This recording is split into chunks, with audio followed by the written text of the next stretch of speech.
সুন্দর জয় জননী বনাম দয়াল বরখা বাউফালে সুন্দর খেল হরাইস কিয়খন নাই তোমার প্রতিনিধির মাজত খেল খেলি আছে রাইস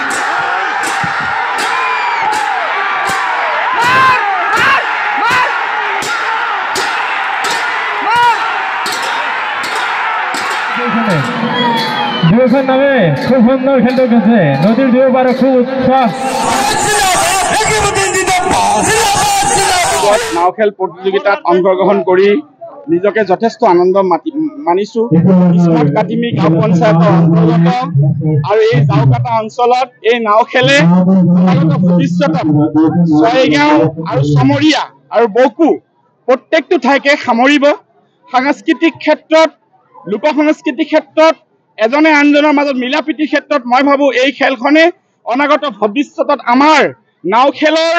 জগতত যিসকলে নাও খেল প্ৰেমী আছে তেওঁলোকৰ মাজত এক আশাৰ সঞ্চাৰ কৰিব আৰু এই পুৰণি নাও খেলক সঁচাকৈ সংৰক্ষণ কৰিব লাগে তাৰ কাৰণে নিশ্চয় আমি অনাগত ভৱিষ্যতত দাবী উঠাব লাগিব অসমৰ ভালেকেইখন জিলাত আজিও ৰজা মহাৰাজাৰ দিনৰ পৰা নাও খেল চলি আহিছে আৰু এই নাও খেল ৰাইজে খেতি বাতি কৰি আনন্দ উৎসাহেৰে এই নাও খেল আয়োজন কৰে আৰু আজি ইমান পানী বৰষুণৰ বতৰতো উদ্যোক্তাসকলে ইমান সুন্দৰকৈ নাও খেল কৰিছে আৰু ইমান হাজাৰ হাজাৰ জনসাধাৰণ ইলেক্ট্ৰনিক মিডিয়া প্ৰিণ্ট মিডিয়া সকলোকে দেখি মই আনন্দিত হৈছোঁ অনাগত সময়ত আমি একতাৰ দোলেৰে বান্ধ খাই এই বৃহত্তৰ অঞ্চলক আগুৱাই লৈ যাব লাগিব ইয়াকে কৈ আপোনাক ধন্যবাদ সুন্দর জয় জননী বনাম দয়াল বরখা বাউফালে সুন্দর খেল হরাইস কিয়খন নাই তোমার প্রতিনিধির মাজত খেল খেলি আছে রাইস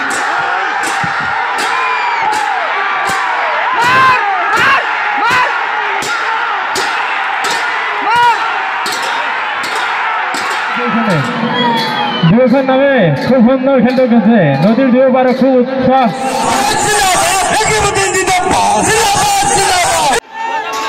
সুন্দর জয় জননী বনাম দয়াল বরখা বাউফালে সুন্দর খেল হরাইস কিয়খন নাই তোমার প্রতিনিধির মাজত খেল খেলি আছে রাইস